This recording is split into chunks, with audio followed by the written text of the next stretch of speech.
Life Audio. This is Empowering Homeschool Conversations. We want families to come here and gain insightful strategies that empower them to successfully teach diverse learners at home. Hosted by founder and CEO of SPED Homeschool, Peggy Ployer. Our goal is that these powerful weekly conversations will boost your confidence to cultivate the best at-home learning environment for your student. For more homeschool resources, go to spedhomeschool.com. You're listening to Empowering Homeschool Conversations with Peggy Ployer. We'll start the conversation with Peggy and her guests next. You're fearfully and wonderfully made. God looks at your heart, not your jean size. Do you know the verses, yet still stress over your body? Oh, I get it. I was raised in church, but I struggled with food, eating disorders, and my body for decades. I'm Heather Creekmore, host of the Compared to You podcast, where we talk about all things body image and comparison from a biblical perspective. We get real about the pressure to focus on appearance in a culture where looks seem to matter most. Whether you're wrestling wrinkles or battling the scale, Compared to Who is the show for you. You'll laugh a little and be encouraged a lot. If you're ready to stop comparing and start living, visit lifeaudio.com to listen and subscribe. The Historical Jesus Podcast is the sweeping saga of the life and times of Galilean Jesus of Nazareth, as well as the faith, religion, and church founded to honor and disseminate his acts and teachings.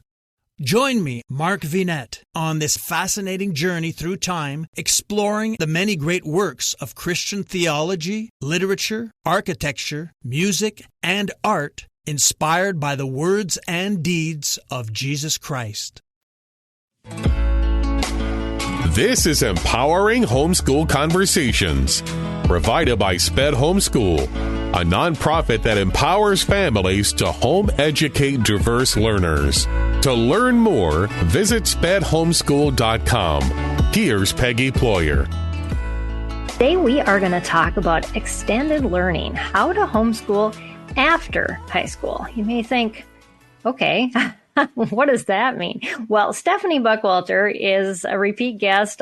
She's been on this show many times, and I'm excited to have her back. Stephanie is a curriculum developer and the creator of the ELARP Method of homeschooling for students who are 2 or more years behind grade level in several core subjects or simply stuck in perpetual kindergarten. She believes that the first step to homeschooling a special needs child is to assume intelligence. Once you realize there is more going on intellectually than your child can express, it opens a whole new world of learning. Her family of 5 children has done homeschooling, private school, public school, including the IEP process. In addition to homeschooling for over 18 years, Stephanie has taught classes locally and online and helped start a robotics club, a classical education co-op, and a special needs homeschool co-op. Her heart is to use her unique experience to help others experience success in teaching their unique learners. Welcome, Stephanie, back to the show. Hi, Peggy. Thank you for having me.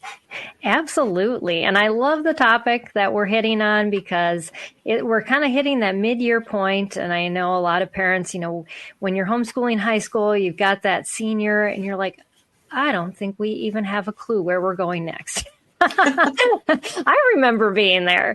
And so maybe to give some encouragement, some ideas. And Stephanie is very practical. I'll just let you know ahead of time. She's got some great ideas on how to think through the process, things that you can do. So if you have a student who is kind of transitioning out of high school and you're going, we've been homeschooling, but not sure where it's going after that. We're going to talk about that today and just some options that you have that Stephanie wants you to consider, maybe out of the box types of things that you could do after high school that maybe aren't as traditional, but yet will still extend and have your student keep learning through that process.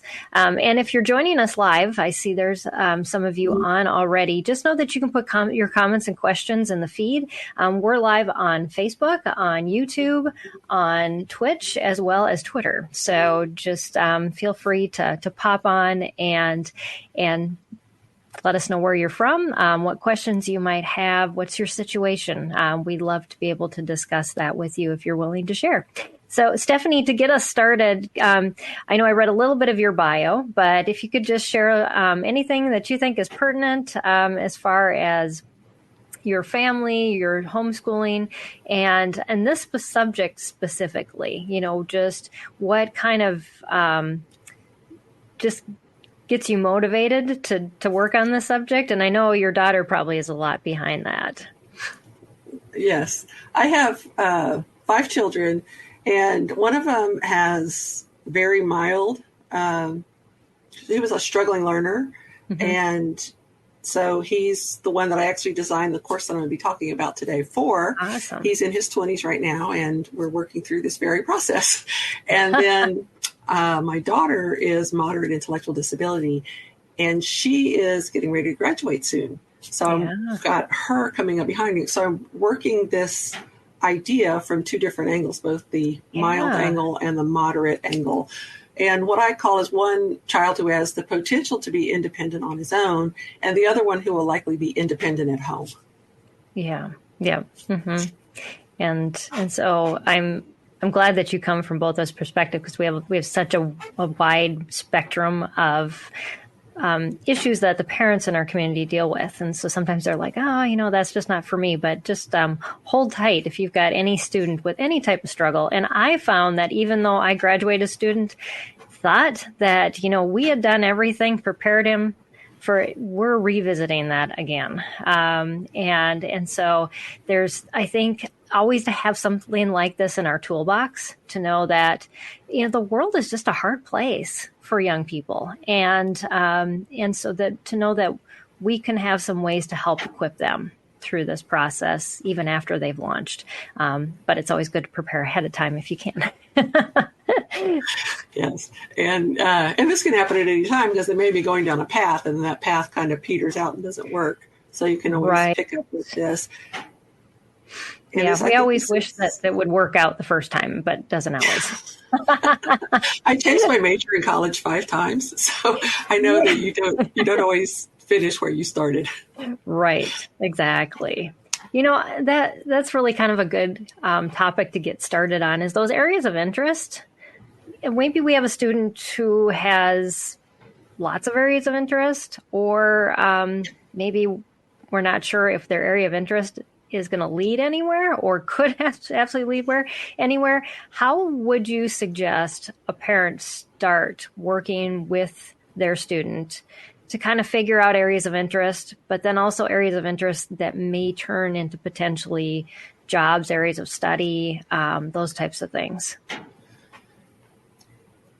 So looking at it from both, I'll speak first to the person who's likely to be independent, being able to go into the workforce, whether they live at home or not, but able to function a little bit higher in society than others.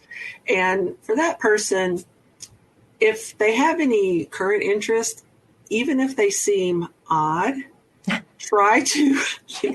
I totally agree. Yes. Even if they seem odd, there's probably something that they can do with it. Yeah. The program that I developed was for videography. I mean, that's not weird, but my son, he to this day still says he doesn't know what he wants to do. So I ended up picking the program for him because he couldn't do it. When he was, a lot of times our kids have a problem envisioning the future. They just can't do it. That's a good point. And if you ask, because you'll hear questions like, well, what do you do after high school? What's it like? What is life like after high school? What am I supposed to do with my time? They can't imagine a future, and they can't plan a future. So this is kind of what this is for, to help you, help them. And when you're choosing a field of interest, and through the whole process, involve your child as much as you can, because that's where, we're going to talk about this later, but that's where the motivation is going to come from. If I would do this all myself, it would fail, because motivating an adult child to do anything once they don't have to do it anymore, like you have to school, can be a big issue. And for the more moderate kids with moderate struggles, moderate intellectual disabilities or struggles, you will do more of this yourself, but you still want to involve them as much as possible. And you want to look at their interest, what they do. For example, my son, the reason I chose videography is because way back middle school, late or early high school, he started a YouTube channel. And he's changed the name of it several times and changed what's on it. But whatever his current interest is, that's what he's videoing about. And before that, he liked photography. Okay. So that was, so that's kind of what we chose for him. My daughter, on the other hand, she will probably not be in the workplace, at least not full time. And her interest, she's nonverbal, so it's very hard to tell what's going on with her. And she was for a long time caught in those perpetual ABCs, 1, 2, 3s, perpetual kindergarten. So we're pulling her out of that. But she's always been interested in fashion. She loves taking dolls, dressing them, and then after she realized you can change dolls like 4 or 5 times a day, she started trying to change her own clothes 4 or 5 times a day. And she can't completely dress herself, so sometimes she'll come out of her room and I'm like, whoa, go back in here. We need to go. There are males in the house. Get back in the room. Yeah. So for her, it would be something along the lines of fashion. And fashion, she likes color, fashion, all those things. So that's how I'm choosing their interests, like looking at what they already know. You can also do things. I know Kathy Koch has written the book on the 8 Great Smarts. And that is very helpful because the smarts are good for not only direction in life, and she does a really excellent job explaining it and how to apply it in your child's life. It's written for kind of the homeschool market, the special needs market in some ways. And I forgot what I was saying. I got distracted by that. But the 8 Great Smarts, but they're also good for leisure activities or for stress reducers, because I found after I learned about the 8 Great Smarts, I found that when I'm stressed, I naturally retreat into my smarts. For example, I'm word smart, so I like to read. So that's how I relax is with a book. Or I'm nature smart. I like taking a walk. I like being outdoors, I like being in nature. So those smarts can give you clues to a lot of things, not just the future. It's really good for future. So in that sense, if you notice what your child does when they're stressed, how do they pull back to relax? That's also a clue as to A, what their smarts are, and B, something they might be interested in developing. Oh, that's a great point. After a word from our sponsor, we'll dive back into this conversation. I'm Dr. Lauren DeVille, a practicing naturopathic physician in Tucson, Arizona. In my podcast, Christian Natural Health, my guests and I discuss topics ranging from nutrition, sleep, hormone balancing, and exercise to specific health concerns like hair loss, anxiety, and hypothyroidism. I'll also interweave biblical principles as they apply throughout the podcast because true health is body, mind, and spirit. Listen to Christian Natural Health for free at lifeaudio.com or on your favorite podcast platform.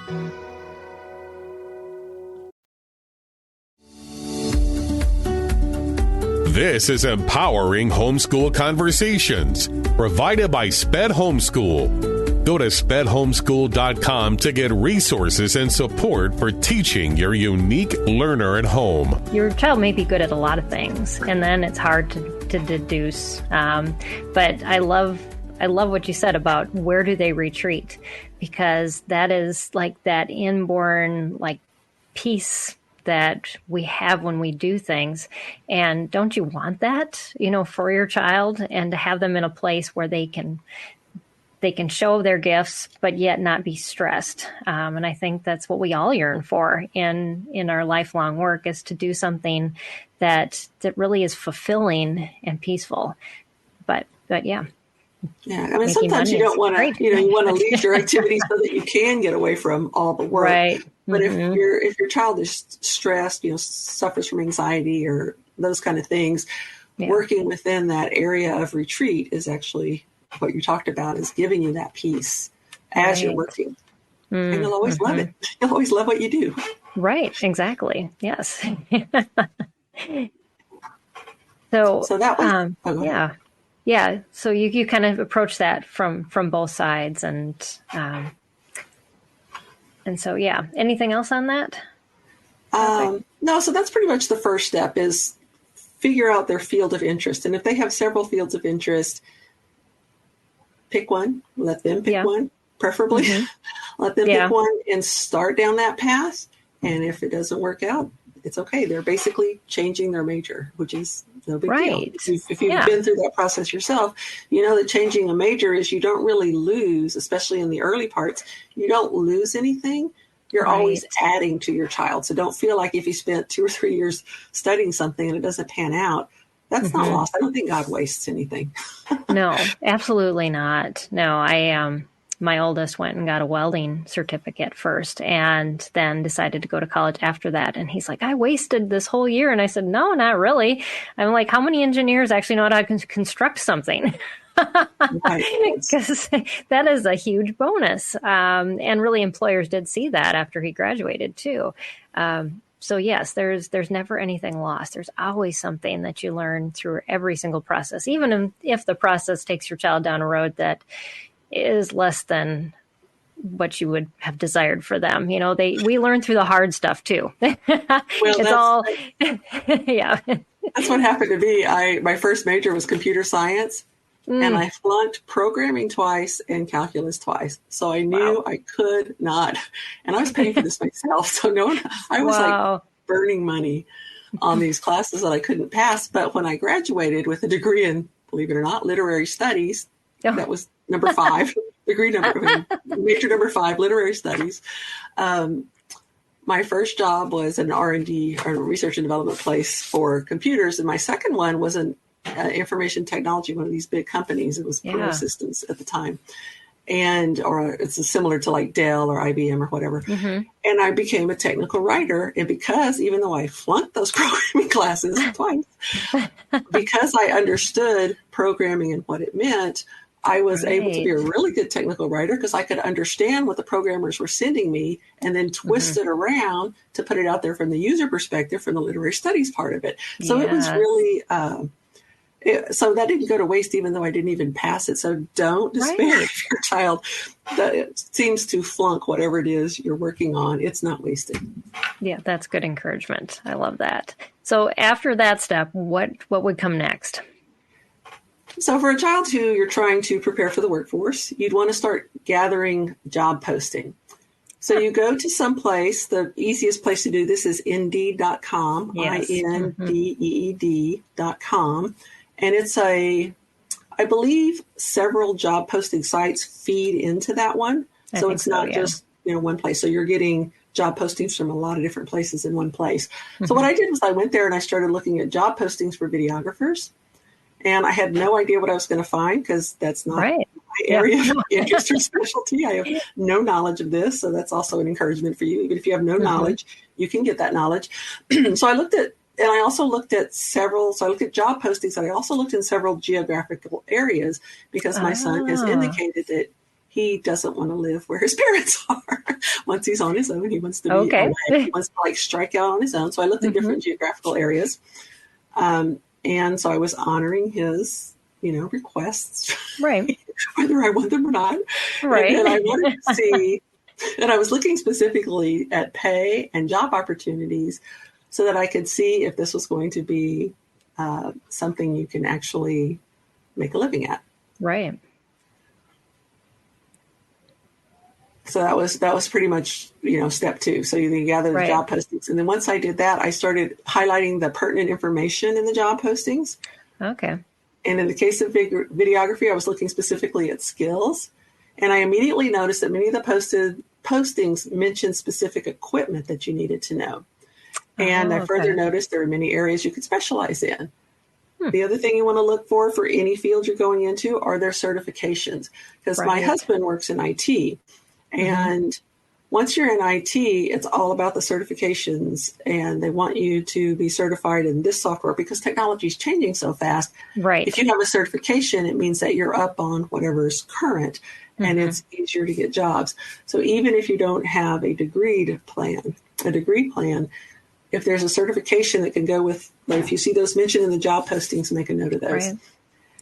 And that also leads credence to your experience as you're going through. Absolutely. And let me see if there was anything else. Oh, on the other one, so gather job postings. Now, if you have a child who's not going into the workforce, they're going to be kind of independent at home. My focus for my daughter is going to be twofold. A hobby. She likes crafts. She likes working with her hands a lot. She likes working with nature. So a hobby craft type thing for her, and instead of job postings, although I could look at, craft websites and things like that. Yeah. And I also want her to develop a heart for service. Yes. To others. And so I'm looking for places that we can serve together, and then I can step back and she can continue to serve. Yeah. So I'm looking at opportunities like that. And that kind of comes in later on for the other people, which is hands-on opportunities, but that's the very last step. Okay. Yeah. Yeah. That's great. Because I remember, my son after graduating from college, looking through all those Indeed ads, and he's like, nope, my husband and I would be on email alert whenever something new came up, all of us got alerts, and we'd all kind of dig through them. And it was kind of crazy, just the amount of, experience or, certifications and all of these things, and how good to be that prepared ahead of the game versus, when you're looking at it going, oh, no, that doesn't work. This doesn't work. And so I love that idea of getting on there ahead of time and kind of knowing what to expect that you're going to run into when you are trying to find work after you've gone through this process of learning. Yeah. And you'll start to see patterns of what people are asking for. So, make sure you know those things, and you get an idea. Also, you can start weeding out things that you don't want to do. Right. Exactly. Because yes. And we've had this talk with our kids too, is that if you get experience in an area that you don't want to be in for a long time, you may be pigeonholed in that area. And so be very careful, even the kind of jobs that you do accept, because my son was graduated in biomedical engineering, and it's like, whatever field of medicine you start working in, you're probably going to continue down that pathway because the technology in medical devices is so broad. And so if you specialize in one area, you're going to pretty much stay in that area, because that's the area where I was in. I worked with pacemakers my entire career in the medical device industry. And so, so he's doing 3D printing and loves it. Oh, wow. So, 3D printing and titanium. It's pretty cool. That's another thing. When I was at the homeschool conference in Colorado, there was a group there set up, and they did 3D printing. And it was another thing that you can look at homeschool conferences for ideas, because there are people out there touting jobs after high school or see what they're doing. But the 3D printing, and there was a young man there who was he got interested in that, and then he went on to major in related subjects too when he was later. So homeschool conferences, if you can go to those, if you have opportunity, are a good place to look for that in the vendor hall. Absolutely. Just look around and see who's there. Right. And they may have some resources for you to use even when your student is younger too. Like the software part of that is usually, or like a maker's lab where you can go to if you don't want to buy the 3D printer yourself. So there's a lot of different things available. Our local library has a maker's lab. Ah, yes. And a lot of them are doing that now. Check your library for a maker's lab. And the other thing is, you can't go to homeschool conferences. I'm on one of the Texas homeschool conferences, THSC. THSC, yeah. They are putting all their vendors online, I think, before the conference. And you can even be a vendor online without going to their vendor hall. But I think that's something new this year, with adding people. So they saw their vendor hall. But from now, I think they already have them now. They're letting them put their information up there. So if you can't go to a conference, check out the vendor hall at the thsc.com, I guess. Texas Homes, what is it? .org. It's .org. THSC.org. Yep. Okay.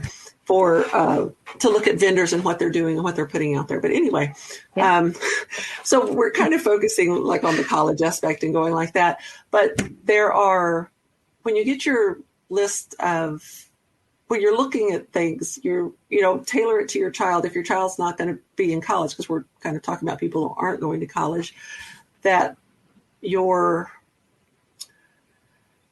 just think of what they need and try to visualize what their job would be like from just reading through a bunch of job descriptions.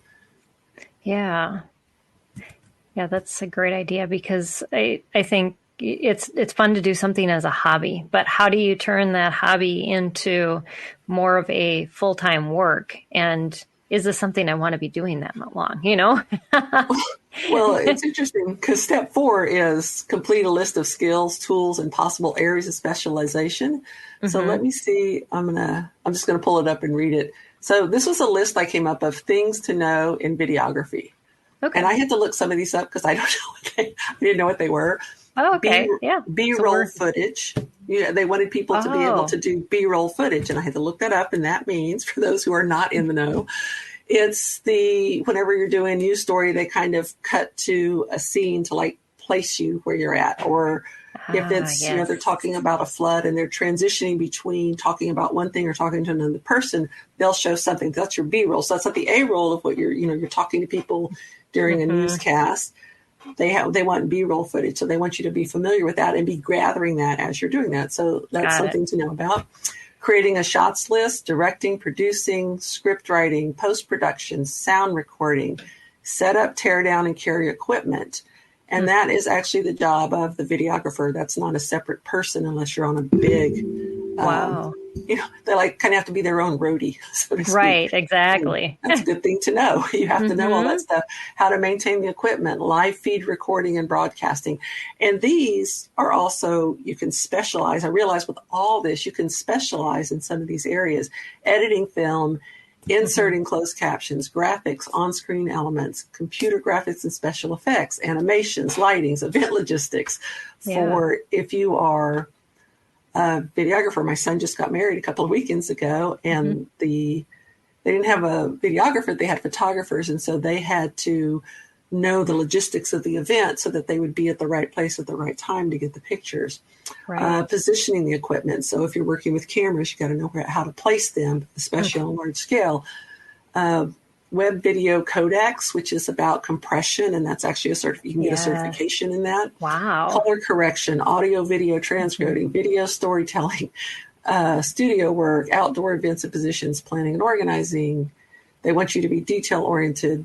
And I actually have a list of these and then a little paragraph that I took out that explains exactly what they were looking for.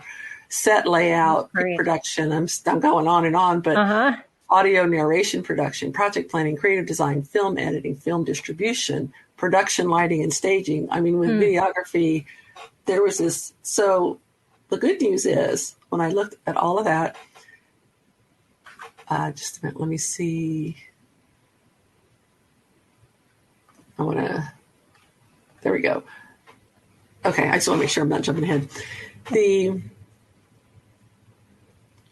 The thing about it is with all of these different areas that you can work in, first of all, that's really good. But the second thing is with the advent of the internet and video being so popular, yes, you can make a living as a videographer. The job postings were for, like if you're a wedding videographer,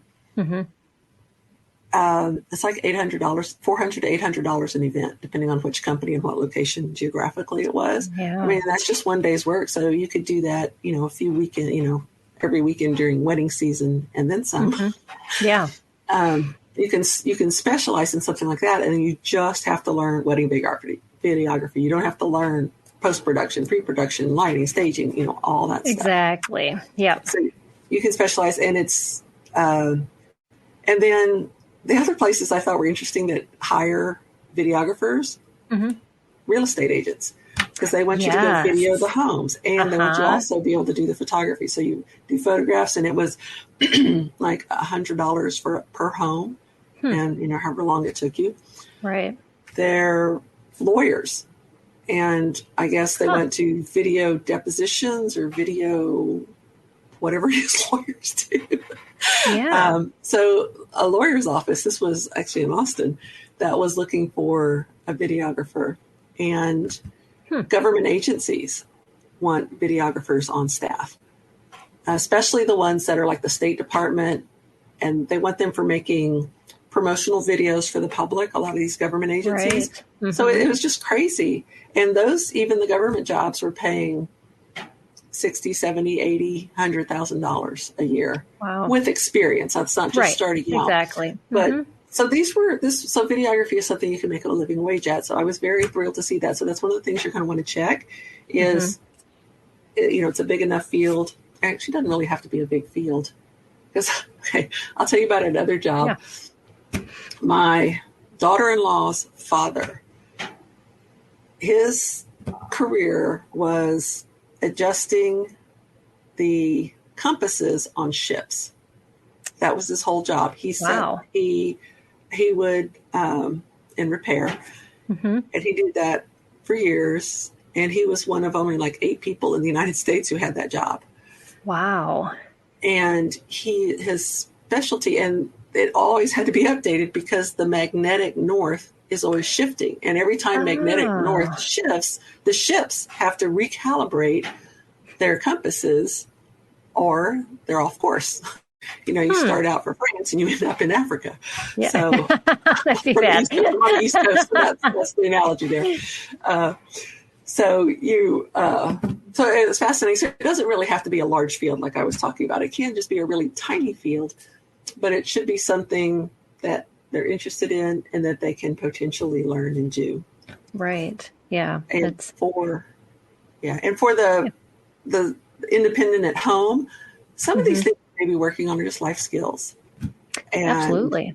So you could be your 2 to 4 year program could be working on life skills. And the reason you want to do that is because you want your child to be as independent as possible for 2 reasons. Yeah. One is we were created to be independent. We were created for relationship, but we were also created to exercise free will and to be productive, to give back to society and all that stuff.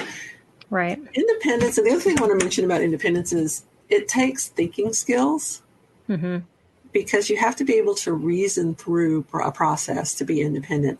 But the biggest thing about helping your child be as independent as possible, because the more independent they are, the more free time you have. And that, we all want more of that. So once your child is out from under the government regulations of public school of, age 18, they're mandatory attendance in school till 18. So once they're out from under that, this is your time to create the program that you want, doing exactly what is right for your child. You don't have to worry about academics. You don't have to report it to anyone. Yes. You're just doing it for your child, for your child's sake. And hopefully in some states you can do that, as early as you want. But other states, it's just very freeing to get out. So I'm approaching that. And it's very freeing to think about, I don't have to worry about, any of those requirements. I can do it the way I want to, using whatever I want and how I want to. So that's my encouragement for the kids who, even if they just need life skills, because if they're going to be independent at home with you for the rest of their lives, don't be discouraged. Spend that time just as if someone goes to college for 4 years after high school to really zero in on a career, and then they start a career. Because even in the trades, the welding program you mentioned is like a 3-year apprenticeship program. An electrician to be a journeyman is a 5-year apprenticeship program. So you should expect your child to need an additional several years to be truly independent, whether that's financially or at home. So don't be afraid. Don't think that, this is the rest of my life. Whatever you see in high school, that's it. That's not true, because you've still got years, if you would like, to continue that process transition to adulthood. Yeah, it's nice to know that there's that freedom that you can wait until after high school to kind of transition into this. Well, let's start working on your interests. We've gotten as far as we needed to, following all the state requirements. And yet, if you have a child who's gifted, like my youngest, who we kind of extended her schooling while she was in high school because we had nothing better to do with her, because she had kind of had that gifted bent. And it was like, well, I don't want to just keep advancing you. You need to figure out what you're going to do. So we kind of paired what you talked about with her high school, just to challenge her. But every student's different. And it's nice to know you have that freedom to either do it in combination or do it in progression and wherever they need it, and not feel like I'm not doing enough or I'm doing too much. It can all be based on the student and what they need to be prepared. And like you said, however long. Doesn't. Yeah. Because even if it takes age 30, the late bloomer. Yes, and if exactly. The other thing I was going to mention here is if you have a child who is way behind the curve on like 2 or more years behind in their, which is my specialty, behind grade level, you can kind of calculate, the older they are, the easier this is. You can kind of calculate where they'll be at graduation or even 4 years after graduation. If your child, example, my daughter, she has been tracking, at least on her interest level, not academically, but interest level, exactly half her physical age is her neurological age and her interest. So right now she's into dolls and Barbies and things like that. And that's about half her age. And it has changed. But, like Dora the Explorer lasted 6 years.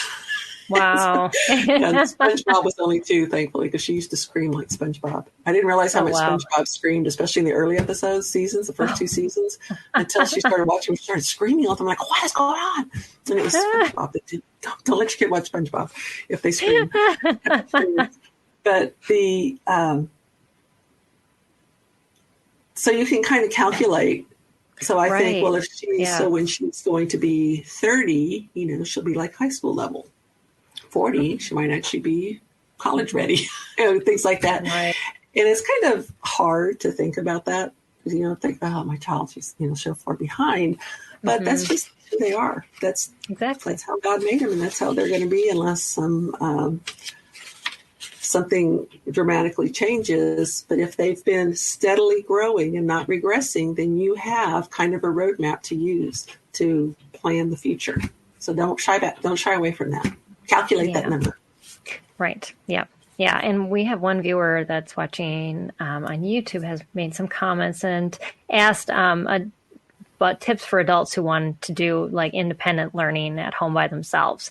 I would say, I'm guessing, just like you did, go to Indeed, figure out just job listings and things and kind of go from there themselves and figure out, their area of interest. And I mean, there's so many free, even like courses out there that you can take, college courses that you won't get credit for, but you can definitely learn.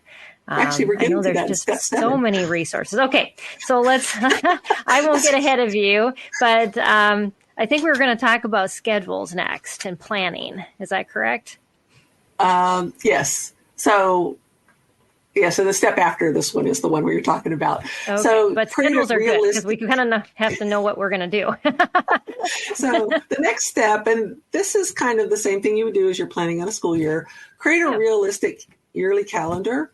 For my son, I'm giving him, depending on where the holidays fall, 5 to 7 week stretch to do a course, and then a week off, and then another 5 to 7 week. And then I think in the summer, there's 2 week stretches, and then around the Christmas holidays, there's another 2 weeks off. But the rest of it's year-round school. Otherwise, I'm afraid if we take a break, it would never keep going. So having that week off. And the other thing is, I'm running it more like a college course, which actually our local community college, not only do they have semesters and quarters, they have even shorter courses now. And you can take a 4-week course, and it's an intensive for that amount of time. And I have found that working intensively on a subject instead of, slogging through it is really, really helpful, especially for my son, but also for my daughter. So don't try to stick to semesters. That's my advice. Don't try to do semesters in this program. Do a few weeks on, 1 week off, few weeks on, 1 week off, and finish a course.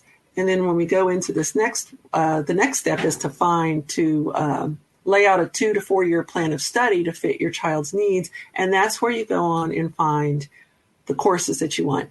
And if your child wants to do them alone, wants to do self-study, this is perfect, because what you're doing here is you're laying out a scope and sequence that lasts 2 to 4 years. That's really all you're doing. So if you're familiar, and if you're not familiar with scope and sequence, open any book that you have for teaching, and the table of contents is right there. That's your scope and sequence.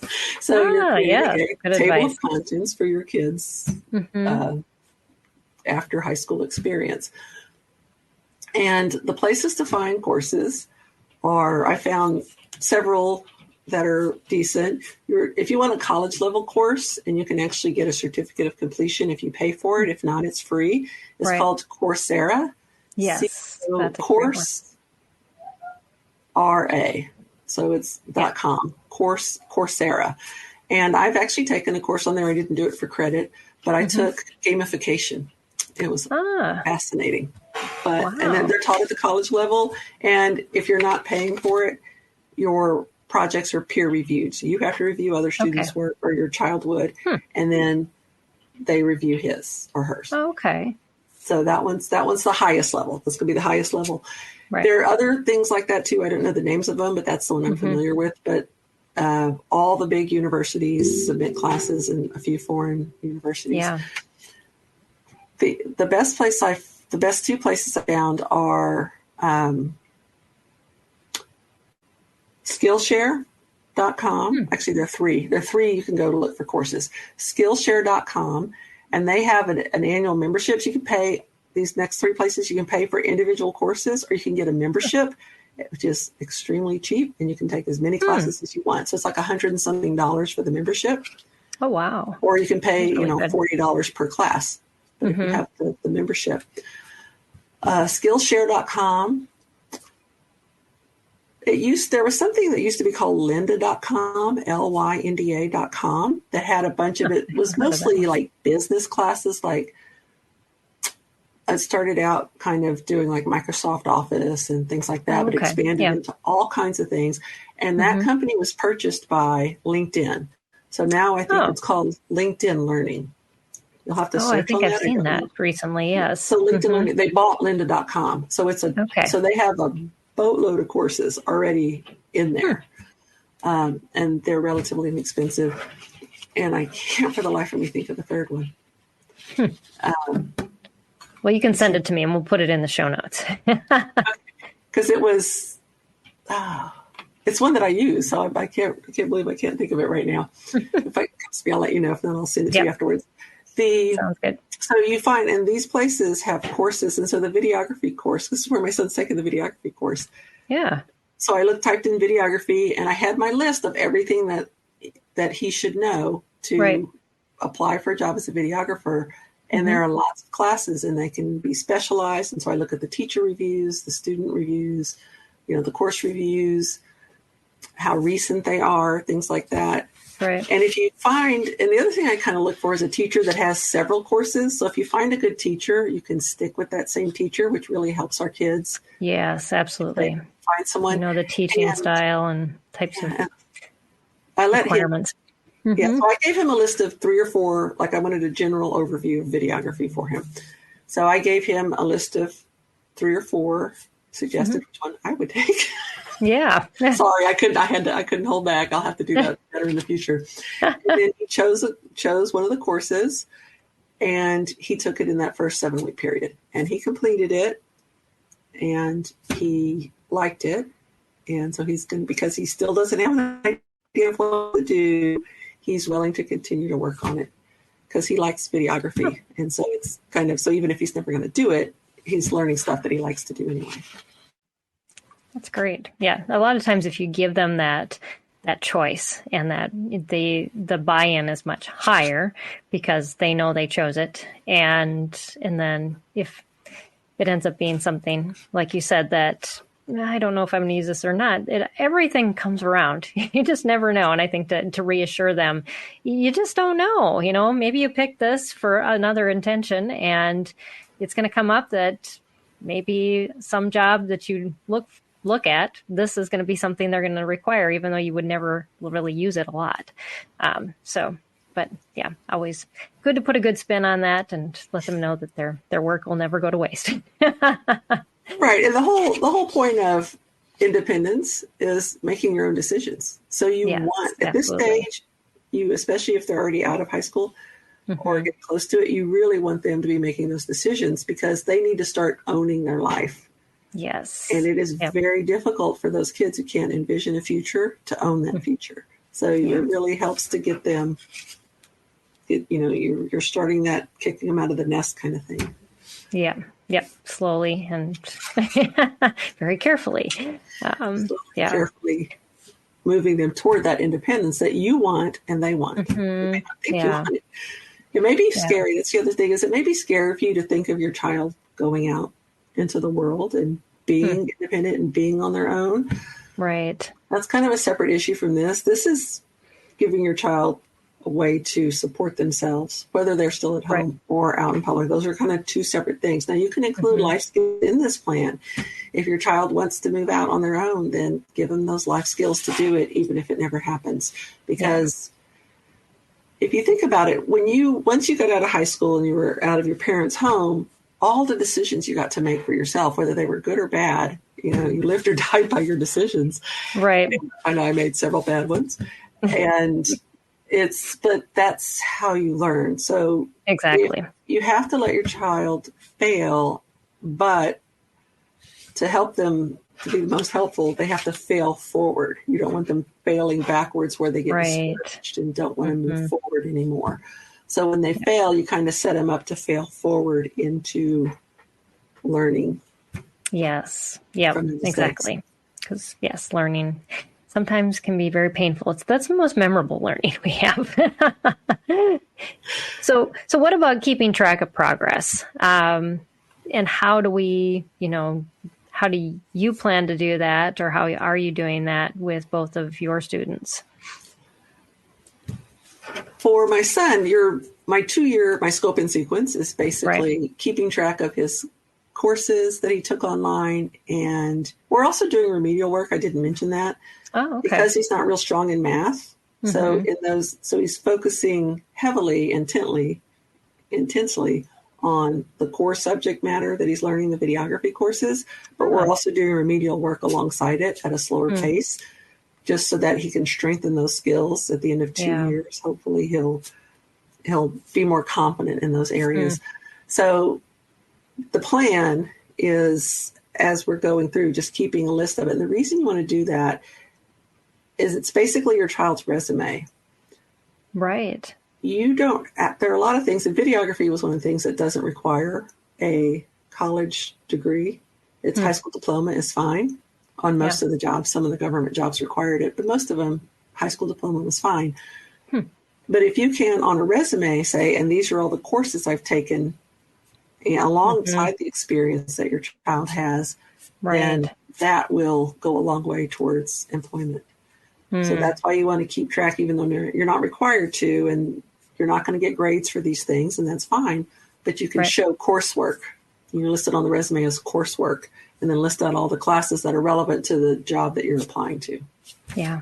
No, that's great. Because, and any help that, especially for a student, I know, just helping them to keep track of those things is a lot of the difficult work usually for our kids that kind of struggle in that area. It's just, can we come alongside them and help just organize all of that information and put it into a neat and easy to read and convey way for them to share with others, and to really be able to articulate what they know and what they've learned. And that's a good point, because along with the academic part of it, or the career part of it, or the you want to be working on the life skills, like that's called executive function. So you want to be working on all those life skills that they'll need to be independent. Yeah. So what would you say as far as then getting job experience? Well, that's kind of the final step, but it can happen at any time. It's the final step in the list, but it can happen any point along the way. And that's look for hands-on learning opportunities. For example, when I was in college, I always tried to get a job. I was putting myself through college, so I had to work. So I always tried to get at least one job that was, or free internship, whatever, unpaid internship, that related to my major, to see if I really wanted to do it. Which that's good. Helped me. Which helped me change my major. Right. So at one point, so I went from computer science to interior design, and I got a job designing beauty salons. There was a little design up on the board in our back in the day before there was, online boards, you had a physical cork board in the hallway. Yeah, with a pin in it. Yes. Stick a pin in it. It was on the board. And it was a woman wanted someone to design beauty salons. And I was like, okay, I'll do that. And for free. And that was fine because I just wanted the experience. And I realized during that process, she ended up opening 3 of them. And I designed all 3 of them for her. But I realized that unless you're really good at design, you're just going to be a yes man. That even if you think what they're doing is wrong, even if you don't like the colors, even if you think, you're just a yes man. And I was like, I don't want to do that. I'm a creative. I want to create and move on. So I realized very quickly that wasn't what I wanted to do, but it was because I had that hands-on experience. So don't be surprised if you give your child hands-on experience. That's one of the fastest ways to eliminate a career path. Absolutely. Get something related to it. And then you may still not know what they want to do, but you'll definitely know what they don't want to do. And that's how my years in college, it was a process of eliminating what I knew what I didn't want to do. Right. So that's another helpful way. It doesn't have to be always moving to something. You can just be moving away from something, and that's good enough. And that's good to know as a parent that is progress. A lot of times we see it as failure, but really it is. It's getting you closer to what eventually they will do, instead of going down this road that, way too long that you could have diverted from before then and spent less time and energy and probably a lot of struggles along the way in trying to get your student to do something that they really truly didn't want to do. So great advice. But for my son, for example, so this could be things like, it could be a paid job, it could be an internship, either paid or unpaid, volunteer work, or it can just be a class that's classified as a fun class or a fun group, or it can just be doing things with a group, like a club that's related to it. For my son, who just graduated from college in finance, they had an investing club on campus, and he was part of that. It was actually money someone donated to the university, like millions of dollars, and they had these kids with a teacher monitoring it, but actually investing that money in the stock market so they could get experience doing that. Wow. So you can even look for clubs that relate to photography club, a videography club, an investing club, a Lego club, if they're doing engineering and building. Amazing how many they have out there. Yeah. Robotics, the Lego clubs, all those things. And if they don't have one in your area, start one. You can always start one. Because I know that's another issue that our kids have is sometimes social interactions. So you could start a club related to that, and that might be a way to start developing friendships as well as shared experience. And if possible, don't be the person to lead the club. Let your child experience learning from someone else. You may need to start it, because I helped start several things, but I didn't have to. The reason I started the robotics club was I was teaching computer. I never told them that I flunked programming, but I was teaching computer programming. I was teaching computer science. So it was it was the easy stuff. Okay. I could do the easy stuff. There's a group of students that wanted to start a robotics club. So the dads led it. I just put it together and started it. And then I was able to turn them over and let them, the dads really got into it. I was like, ooh, I'm stepping back. So you may have that opportunity to do that. So get something started if there's not something. For him also, I wanted him to create an Etsy shop selling printables, maybe get some of that graphic experience, graphic design stuff. He hadn't bought into that yet, but we're working on it. But the other thing about having a shop like that is learning business principles. Because if you're a videographer, a lot of those jobs were self-employment. You're a contractor. So you have to learn how to basically manage yourself as a business. The YouTube channel, same way. Since he already has the YouTube channel, to pick a topic, and I want him to do, because he's learning how to cook, to be on his own. So I want him to do like a cooking one. Or he also likes travel, so a travel channel. And we live in an area that is full of history. We have revolutionary history, Civil War history, the whole DC thing. We have everything is right here. He hadn't bought into that yet either. So you have to give your child, I mean, if they don't want to give them some ideas, and he goes, I would pray do that they'll travel stick. if it wasn't in my area. He goes, I can't do travel because I live here. And I'm like, no, that's how you start it, because you live here. The whole reason to do it is because you live here. But right. That's not the way he thinks. So I'm trying to honor that. I'm trying to. That's very wise. Yes. That is really hard. I mean, it's hard being a parent of adult kids. I'm in that same place too. And you can make suggestions, but really you have no control anymore. And you just have to be as much influential and love them through, just these paths that they take. And eventually they'll either find something that you never even thought of, or say, oh, I think you were right. And either way, you have a long to say, time coming. Oh, yes, I know. Oh, yes. That was one of the questions someone asked me when I was explaining how I did this with my son. They said, well, but how do you ever motivate them to do that? Yeah. And that's tricky, because like I said, once they're out of high school, they realize they don't have to do anything anymore except live off mom and dad if they can think at that level. Right. I mean, it's comfortable. They get comfortable. Yes. Now, I will say this. My son had a traumatic experience toward the end of high school, so he really needed a year or two off after high school. He needed a gap year or two. So don't be afraid don't think like you have to jump into all this stuff. Your child, as a homeschooler, you're probably a natural teacher anyway. You're probably like always teaching. As a matter of fact, my kids who, when they were done, they moved out of the house and they come back and I still want to do all the teaching stuff. And they're like, Mom, stop momming me. Oh. I have to stop momming my kids. And it's really that teacher instinct. Right. So the motivation comes from autonomy, being able to make their own decisions, and really not being manipulated into it, not being cajoled into it, and letting them fail, letting them see the consequences. Again, because their thinking process, they can't always picture things. You have to explain in a gentle way about the failures, because a lot of times, especially if your child has anxiety or OCD or whatever, or they live in fight or flight mode, any kind of failure, any kind of a perceived threat is detrimental to the process. So what you want to do in that case is never ask, I've had to learn this, never ask a direct question.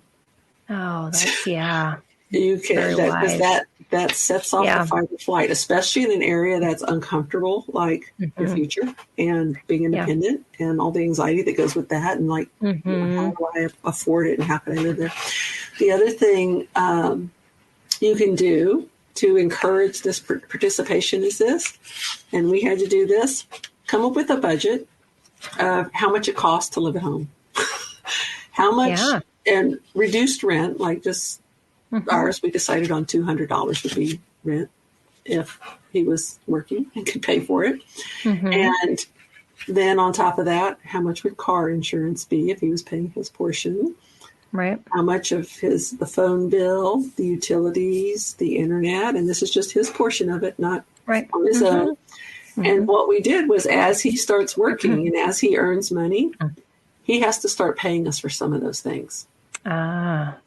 That is, so because that whole idea, because his mind is all or nothing. Either I can afford to live on my own or I can't. And if I can't, then I have all this money. I can spend it however I want. I'm like, that's how it works. So what we did was we came up with a budget and said, you're going to start paying. There's things he already pays for. He has a dog. And so he pays for the dog food and he pays for his gas and he pays for, his own discretionary entertainment spending kind of stuff, eating out, all that.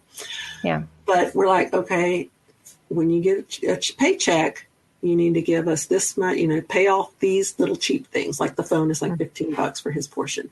Right. And pay us for the utilities, start paying for those cheaper things so that he gets the idea. And the very first time he ever did that, it was amazing. He was like, you could just see the pride in himself after being so discouraged seeing his brothers move out of the house and become independent, and he's still stuck at home. Right. Just, you would not realize this, but making him pay his way, even that little bit. Right. He blossomed. It just gave him a pride in himself that wasn't there before, because he's always so discouraged about his struggles. Yeah. So it's give him some ownership of don't be afraid life. to start charging your child to live at home. And our intent is to hopefully put the money aside, and then when he's ready to move out, then he has a little chunk of money to saved up. Pay, saved up to start with, to buy a car, to pay all the deposits on the apartments and any utilities and all that stuff. Right. So there's a whole plan behind it, but that's how you get the buy-in, is you let them own it, fail, and pay their way. Yeah. Oh, I love that. Yeah. This hour was a great conversation, Stephanie, on so many levels. I appreciate all that you've shared. We only got a couple of minutes left, and I'd love for you to share your websites and what people can find on there so they can connect with you and continue being encouraged and equipped by you. Okay, thank you. Well, one of them is right here, ELARPlearning.com, and that's where my homeschool curriculum is. There's a freebie on there. I think it's freebie on the menu. You sign up, and you can see some of the curriculum in the shop there. And I explain the ELARP method and what it means and how it works and who it's for. And then I have another website called artofspecialneedsparenting.com, and it started out one way, but I am slowly, especially coming into the new year, I will be changing that over to working primarily on functional life skills, especially for those with moderate intellectual disability, and the life skills that the parents need when they enter the special needs lifestyle. Because I have found that there's so many things I had to learn or relearn to do in a different way to accommodate the life of my special needs child. Now, I had it easy because I had other children, and so I had a baseline, and so I can compare and change. And so my goal is to teach parents, especially those who don't have those other kids to start from, and that's really hard. I appreciate that, and all you parents have that. So those are my two websites. All right. Yeah. So check out specialneedsparenting.com and elarplearning.com. Those are Stephanie's two sites. And we'll have those links plus some of the other links that Stephanie talked about in our show notes, whether you're listening to the podcast or watching on YouTube, and so that you can just click on those links and go right to that information. And next week, we are going to kind of continue to talk about learning. Kind of wasn't my theme for the month, but it seems like that's where we are. But Andrew Fan is going to come and talk about homeschool curriculum customization methods. And so we're going to dive into that a little bit next week. So you want to join us for that. But thank you, Stephanie, again for being on the show. If you haven't heard any of other Stephanie's interviews, you'll have to go back on our YouTube channel or on the podcast and search for Stephanie Buckwalter. And we'll try to put links in the show notes as well for past interviews, because Stephanie has a lot of wisdom to share, as you can tell. So thanks again for being a guest. Appreciate you so much, and all that you're doing to encourage homeschoolers, especially in this realm of, having children with intellectual disabilities and moderate disabilities, and just how to teach them with honor and honoring them for who God made them to be. Thank you. Absolutely. Well, until next week, everyone, have an awesome week, and I'll see you back here, same time, same place on Empowering Homeschool Conversations. Have a blessed week. Bye. I want to take just a second to thank the team at Life Audio for their partnership with us on this podcast. If you go to lifeaudio.com, you'll find dozens of other faith-centered podcasts in their network. They've got shows about prayer, Bible study, parenting, and more.